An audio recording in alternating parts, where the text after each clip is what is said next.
বন্ধুরা, সকলকে জানাই শুভ সন্ধ্যা।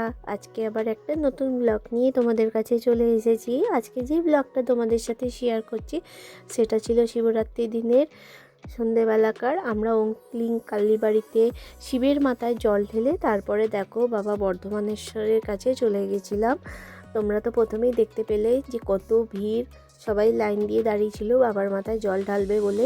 আমরা প্রত্যেক বছরই ওখানে যাই প্রণাম করতে, কারণ ওইখানে জল ঢালা আমাদের পক্ষে সম্ভব হয়ে ওঠে না, প্রচুর লাইন দিতে হয়। আর রিদ্ধি যেহেতু এখন ছোট, ওকে নিয়ে অতক্ষণ লাইনে দাঁড়িয়ে থাকা সম্ভবও নয়, তাই জন্য আমরা ওইখানেই আমাদের বাড়ির কাছাকাছি যেখানে শিব আছে সেখানেই জল ঢালি।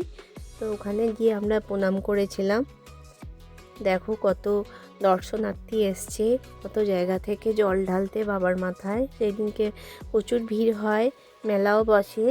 আর তারপরে দেখো রিদ্ধি বলছিল আমি তিলক কাটবো, তো সেখানে এক সাধু বাবার কাছে বসে তিলক কাটছিল। তো তোমরা কে কে ওই দিন মোটা শিবের কাছে গেছিলে অবশ্যই কমেন্ট করে জানিও। টাটা।